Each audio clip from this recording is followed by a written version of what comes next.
Hello friends, welcome to BytePrint. Today we are going to solve problem number 1366, rank team by votes. This is a medium level problem and we'll go through the entire algorithm and the code, so stay tuned. Just a quick note, please do subscribe to my channel if you have not done already, and do like and share for more content like this. Thank you. So we'll go through the problem. The problem states, in a special ranking system, each voter gives a rank from highest to lowest to all teams participating in the competition. The ordering of teams is decided by who received the most position 1 votes. If two or more teams tie in the first position, we consider the second position to resolve the conflict. If they tie again, we continue this process until all the ties are resolved. So this is a kind of a conditional statement here. If two or more teams tie in the first position, we consider the second position to resolve the conflict. If they tie again, we continue this until all the ties are resolved. If two or more teams are still tied, after considering all positions, we rank them alphabetically based on the team letter. Okay. So you're given an array of string votes, which is the votes of all voters in the ranking system. Sort all the teams according to the ranking system described above. Return a string of all teams sorted by the ranking system. So we see these examples. We see a string array which is votes, which has all the votes casted here. So for the first set of votes, we have A, which is on the first position, B is on the second position, and C on the third. Similarly, A comes first, then C is second, and B is third. Again, A is first, B is second, C is third. A is first, C is second, B is third. A is first, C is second, B is third. Okay. So if you see from this array, A has been on first always, so it's been 5. The count is 5.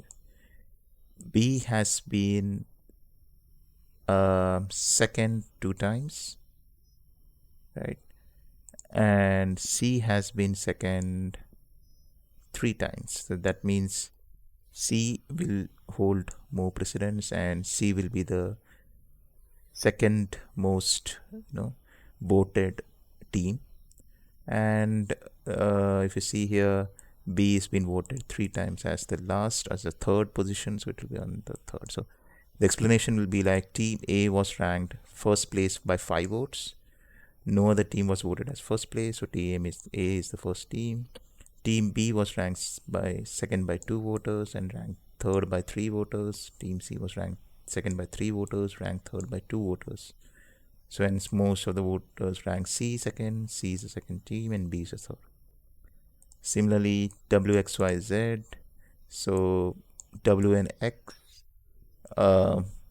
both have, so W has 1 vote here, X has 1 vote. Okay, and so W has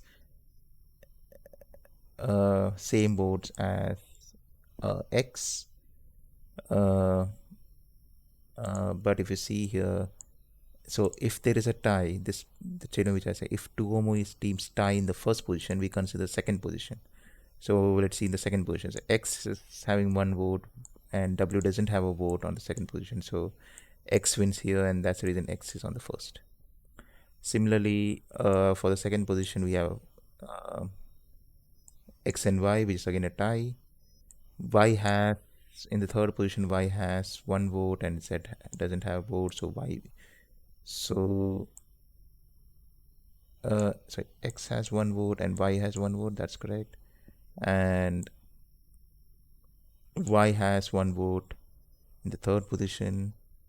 Z has 1 vote in the third position. Yeah, and so Y wins here, so Y is on the third. W comes second from the previous trail, and last we have Z. Okay, makes sense. So W, X, it's a tie. We'll see the second position. X has more votes, so X is on the first, and W will be the second. Okay, so there is some kind of a sorting mechanism here. We see X and Y have the same votes, but Y has more votes in the third position. So Y comes third, and and what? And Z has one vote here, no votes in the last position, so Z comes last.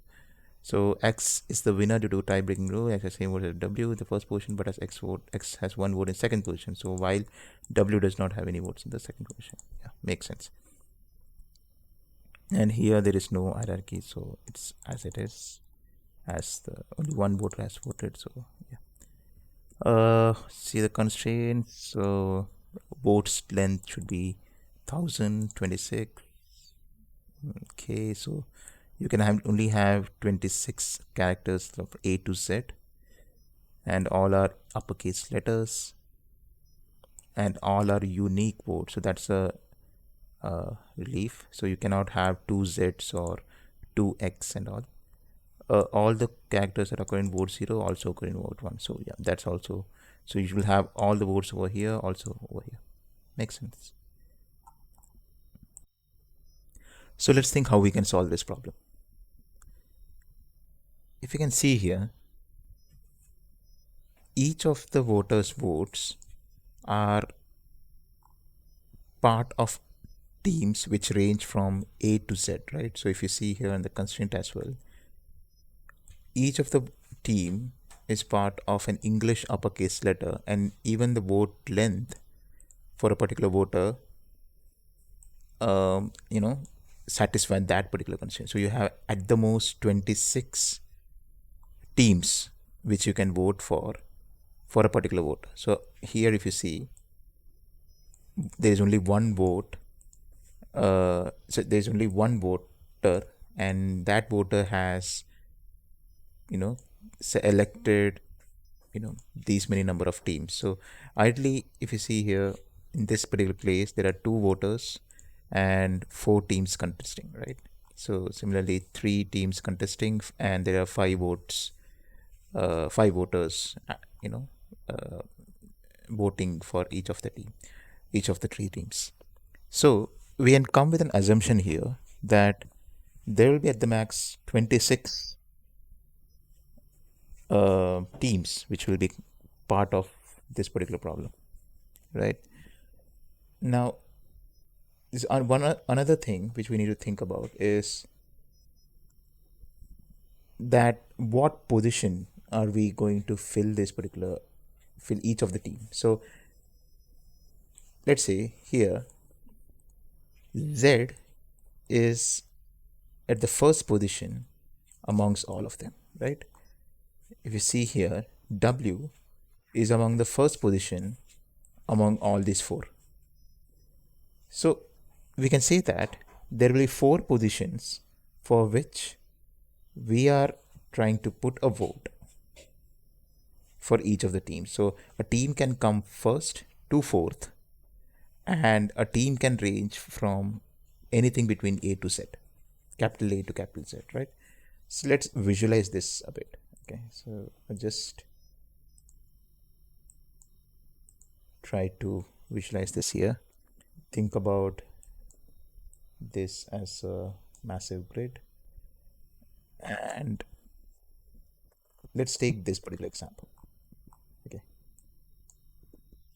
so here we have three teams, so that is A, B, C, and there are three positions, right? 1, 2, 3. Now if you see here, this can range till Z. Okay, you can have any number of teams, and based on the number of teams, the number of positions will increase. So if there are four teams, A, B, C, D, you'll have four positions to fill, right? If there are three teams, three positions. Here, if you have W, X, Y, Z, so you can say there are four positions to fill for first, second, and third, and fourth. Here, at this point, we just have three. So just created a grid similar to what we saw just now. I plotted all the teams and the standings on the x-axis, right? Now, Let's go back to our individual uh, votes, all these five voters, right? So what I can do here is I can actually initialize this grid by 0 first. So why I'm doing this is I'm just saying that at this point there are no votes cast. So I there are like uh, you know for each of the team there are no votes. So no one is actually holding any stand right now. No one is the first, no one is second, no one is third right now. So once we calculate the vote, what we need to do is we need to update this counts which for that particular standing. So let's say team A is first. So I can say that at position 1 for team A, you can update the count to whatever the count is plus 1, right? Let's try to do that. So for the first voter, the voter has voted as A first, B second, and C third. So what I'll do here is I'll just update the count for A, which is at first position, to plus 1. Similarly, B was the second, so I can just say B's position is now updated to plus 1. And C was the third, so I'll just update this to 1 plus, right? I'll just move ahead. If you see here, the second voter has voted as A, C, B. So A is the first, C is second, and B is third. So I'll just update the existing count of A to 1 plus. C was second. So what I can do here is I'll update the C's count for the second standing as 1 plus. And B was third. So I'll just update the third position for B as 1 plus. Next is again third voter has voted A, B, C. So I'll just do the same thing. Just update A as 1 plus, B as 1 plus, and C as 1 plus for third position. Then again, the fourth voter has voted A, C, B. So let me update this count. So A has been voted first, C has been voted second. So C's second count is 1 plus, and B has been voted third. So this is 1 plus. And the last voter has voted A, C, B again. So I'll just do the same thing. A has been voted first. Update the first standing for team A. C has been voted second. So update the second standing for team C. And B has been voted third. So update the third standing for team B. So if you see here, we now have a grid which has all the votes been cast for that particular standing for that respective team. So for team A, we can conclude that, or we can infer from this grid is team A has 5 votes for position 1, team B has 2 votes for position 2 and 3 votes for position 3, team C has 3 votes for position 2 and 2 votes for position 3. So once we have this vote count, we can easily tell here that we need the highest votes for a particular rank. So for the first rank, the highest votes is 5. For the second rank, the highest votes is 3. And for third is also it's 3, right? And we need to find which is that corresponding team who got that highest vote. So if we think from a code perspective, we will be storing this in a 2D array, right? So as I said, we have to sort this descending, right? We have to sort this grid descending to get the highest votes. So if I sort this column of this grid descending, 5 will be the highest. If I sort this column descending, 3 will be highest. If I sort this column descending, again 3 will be highest. So if I sort this, what happens is the indices can get shifted, right? So this particular column will come up and this particular column will shift down. So again, 2 will become 1, 1 will become 2. So I'm actually don't, I can't really tell which particular team has the highest vote, because every time it will be ABC. What I can do here is I can maintain one more column which actually stores which is that particular column.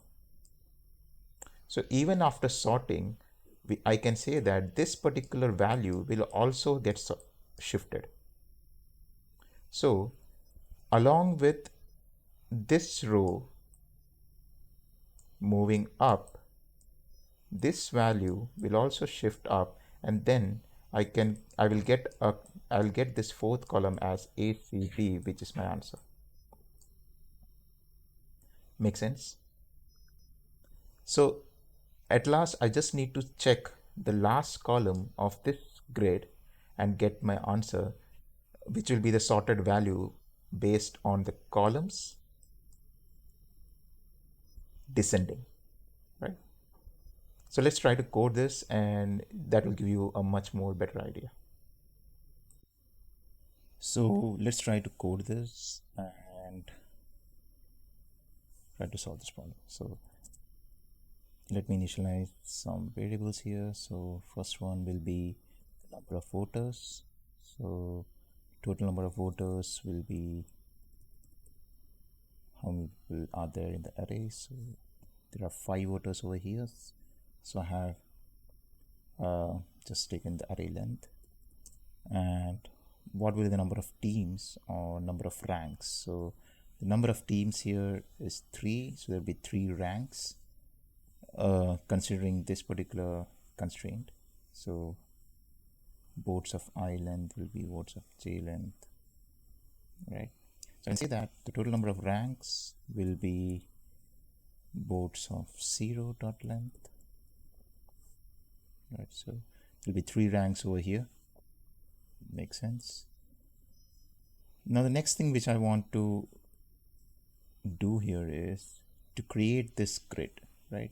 So I need to create this grid, and if you see here, the grid size will be all the English alphabets over here, the capital English alphabet, that counts for 26 alphabets, and the total number of ranks. So there are 3 ranks or 3 teams which are participating.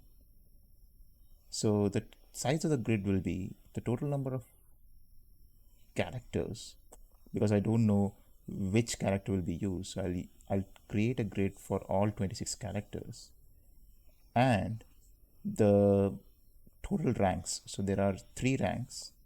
So I can say 26 cross 3 grid. And at the end of my previous discussion here, I mentioned that we need one more column to store which particular character I'm referring to, which has the highest number of votes, right? Because after sorting, I can't rely on the indices. I need to store a way to keep my team name intact, or to retrieve my team name which has the highest number of votes, right? So I can say that the total number of columns will be 1 plus the total number of ranks. So the entire grid size here is 26 cross total number of ranks plus 1. Make sense? So I'll just create that grid over here, and I'll just say vote grid equal to 26 rows and total number of ranks plus 1 number of columns. Next, I need to store this particular column, right? So that means the last column of my grid, which actually stores the team name or the correct position. So as I have already initialized an integer array, a 2D integer array, everything has been already initialized to 0. Now I need to initialize my team name at the last column of this particular grid, right? So what I'll do here is I'll just iterate over my grid. So I'll just iterate for all the 26 rows I'll just say votes grid of the last column, that is ranks, right? The last column will be I, right? I can say I because there are only 26 characters, so I can assign 0 to A, 1 to B, and 25 to Z, till 25 to Z. So I've just assigned 0 to A, 1 to B, and till going through 26, 25 to Z, right? So just done that. Now, what was our next step? So our next step here was to update the count of each of the votes received by that particular team for that particular rank. So we know that in this particular case, A, B, C, the votes casted by voter 1, A's count needs to be updated to 1 for the first position. B's count needs to be updated to 1 for the second position, and C's count should be updated to +1 for the third position. So I'll do that. So what I'll do here is I'll just iterate my grid. So telling here the number of voters for every voter and for every rank, right? So for every voter, all the 5 voters, and for each of the rank, I'm iterating. So what I'll do is I'll just say that, so I can say that I'll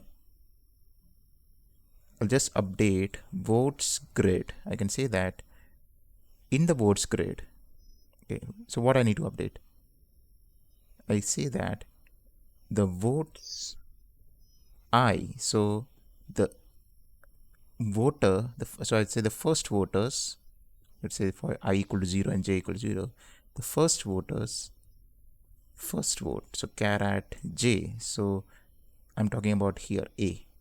Okay, so votes grid of A, so can I say votes grid of minus A of rank j plus plus. So what it means is, here for I equal to 0 and j equal to 0, I'm actually taking the first vote, that is A, at the first rank. So my votes, I'm actually populating votes grid of A 0, 0 A. So A minus A is just a way to come to compare the ASCII value and get to 0. I'm just saying A's vote at the first rank. The first rank is J. So first rank is 0. I'm indicating it starts from 0. So 0, 1, 2, 0, 1, 2 for 3 ranks. For 0, 0 will be now 1, right? So moving ahead, if for j equal to 1 for this particular vote, it will be like votes grid of 1 comma the rank, so which is rank 1, will be 1. So if you see on our example here, we are actually following the same way. We are updating 0, 0's rank first, B, which will be in the second rank, will update to 1, and C, which is in the third rank, will update on the second index, will update to 1, right? So this is how this grid will be now populated. Okay, and eventually after the grid is populated, we will have this kind of a structure where we have 5, 0, 0, and here we'll have index 0, you will have index 1, here you'll have index 2 in the last column. Now, what was the next step? Our next step here was to sort the grid, right? Descending.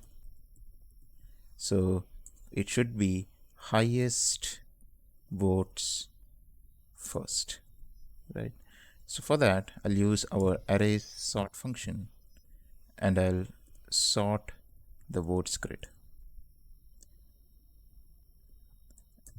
Now, as it's a 2D array, I need to pass a comparator which will sort the internal arrays as well, right? So I'll say that array 1 comma array 2 here, which will be equal to, so consider this thing. So I need to sort, let's say at the first comparison, it is row 1 and row 2. So to sort row 1 and row 2, what I'll do is I'll check, okay, is 5 less than 0? No, 5 is not less than 0. Is 5 greater than 0? Yes, 5 is greater than 0. So for the first index I, 5 will be the one which will be returned back, which will come on top. In this particular case, for column 2, which will be the first one, so B holds the highest position, right? So B will be returned first, and for column 3, C will be returned first, right? So in order to sort this particular grid, I will be iterating through each of the columns, right? Through each of the columns for every row. Okay? And the sort function will compare each of the column and sort it descendingly. So if my one particular cell, so if 5 is greater than 0, then this sorting is correct. That means I want the highest to be in place. Okay, if it is not like this, so if it is on the other way around, I need to swap and I need to sort. So the sorting function here will sort it based on each of the columns, right? So for that, what I'll be doing is I'll just iterate through all the columns of the row. So I'll just say I equal to 0. So I equal to how many rows? So I need to just iterate through these 3 columns, right? So I need to iterate through these 3 columns. So I can just say I need to iterate through all the ranks I plus plus, and what I need to do here is I need to just check. So what I'll be checking here. So if array 1 of I is less than array 2 of I, in that case, this is the correct ordering. That means I need to swap, right? Because we need to sort descending, right? So I can even say that unless, I can just rewrite this condition, unless the array 1 and array 2 of I are not equal, okay, or I can say not equal, right? Unless they are not equal, right?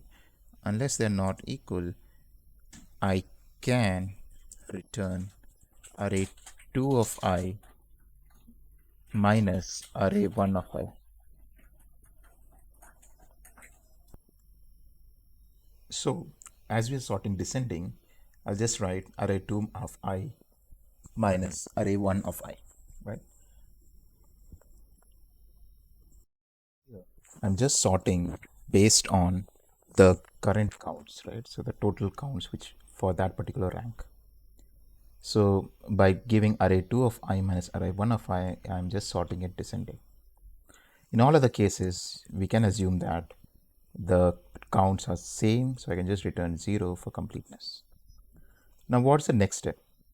So the next step is we need to get the last column here, because now after the sorting, this column is the one which will tell me what is the current, what will be the current standing, right? So what will be the final result, or which team is at what position, right? So after the sorting, A will be at the first, and C will move to the second, and B will move to the third, right?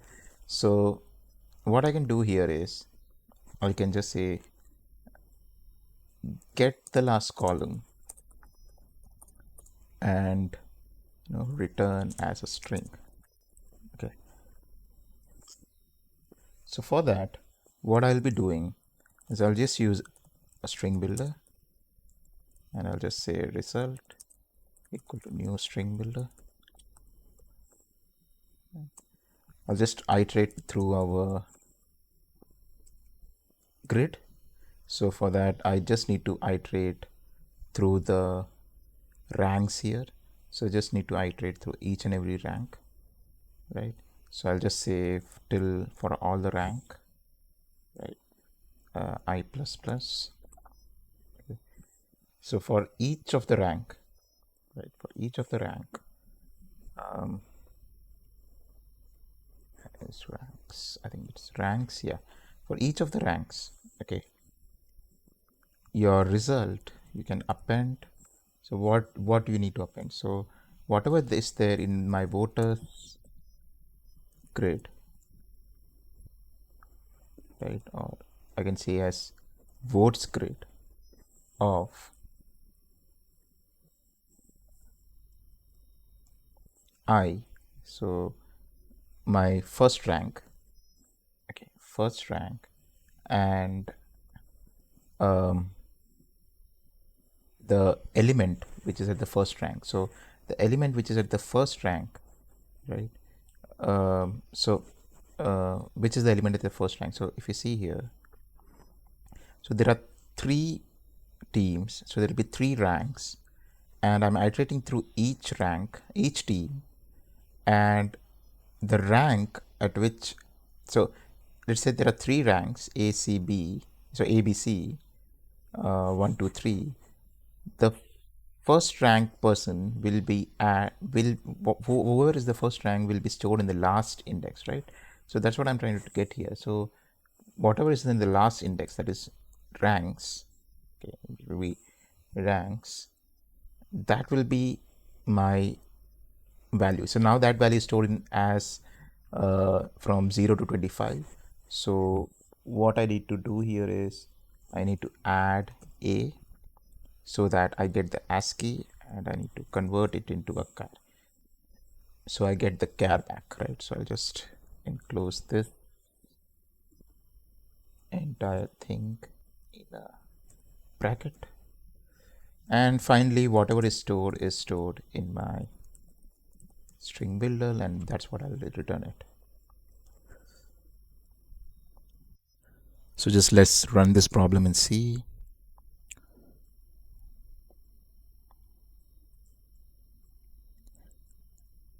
Okay, we get some compile, I think. So, okay, so it's votes grid of that particular team A to Z, and the rank, the last rank. So I, the list is rank, line number 13. It should be rank.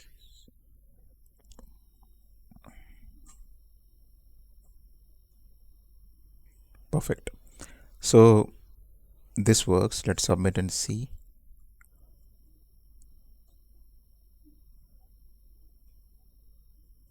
Perfect. So we have runtime 4 millisecond. Okay. So okay. So let's understand how, once again, go through it. So what we did, we created a grid for all the A to Z characters and for all the ranks.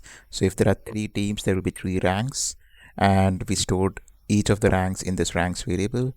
The grid will have one extra column to store that particular team name, so that when in the future, when we are sorting this particular grid, we know we have a placeholder of which team the current rank corresponds to, right? So for that we have populated that particular index. So for every alphabet, the last column is been populated with that particular alphabet. So here A, so as I said here, A will be stored for the first character, B will be stored for the second character. So for 0 index it will be A, for first index it will be B, for second index it will be C. So we're storing the not A, we're storing the ASCII value for A, not the exact ASCII value. So we are storing 0 corresponding 0 to A, B for 1, 1 for B, and 2 for C, and so on. So we are storing that from 0 to 25. We are storing in that particular last index. Then what we are doing is we are updating the sports grid, and whenever we are iterating through our input now, whenever we encounter any characters of our A is at the first rank, we update that characters um, so this is that character's rank to whatever it was plus 1. So using the postfix increment operator. Now once the grid is populated, we're now sorting the grid. So as it's a 2D grid, we are just sorting it based on the descending sorting based on the number of votes. So we're just saying if they are not equal, then sort it descendingly. So just using a comparator here. Okay. And finally, what we are doing is we just need to print the order after sorting, right? We just need to print which are the teams who have the highest votes for each of the rankings, right? So A has the highest vote, C has the highest vote, and B has the highest vote for ranking first, second, and third. So that we get from our last column, because that has been shuffled as well here, ABC. So after the sorting, it becomes ACB, and that's the reason we are able to get the last column here, which will have values from 0 to 25. So that's the reason we want the character out of it. So we are just appending A here. That gives us the character. So for 0 will correspond to A, 1 to B, and so on. And thus we are just typecasting it to char again and just appending it to a string builder and returning the string. So when we talk about time complexities here, so we have a O of 26. So that is a constant time complexity here. So we can say O of 1. Here we have a time complexity of O of number of. So if I say that n equal to number of voters and m equal to number of, I think we already have that defined, so we can just use that. So I can say this is equivalent to voters into ranks, right? So O of voters into ranks, and sort will take again it's the total number of voters. So for every voter, so for every voter, so it will be voters log of voters, right? So for every voter, the sort function will work. And here, as we are sorting for in a 2D array, this will be also have ranks, right? So for every rank we need to do this. So it will have ranks, and finally this particular section will have complexity of O of ranks, right? So if you see the overall time complexity, it comes out pretty much equivalent to O of voters into ranks, because the maximum complexity we get is with log voters. So we can say the highest complexity which we get is with voters into ranks, which is in this particular operation. Yeah. And we are using a constant space here. No, we are not using a constant space. This is again a time space complexity. So it will be O of ranks complexity, because we have 2D grid. The columns are based on the number of ranks. So the space complexity for this particular problem will be O of ranks, and the time complexity will be over 4,000 ranks. That's it for today. Thanks for watching. If you like the content, do hit the like button and please do share and subscribe.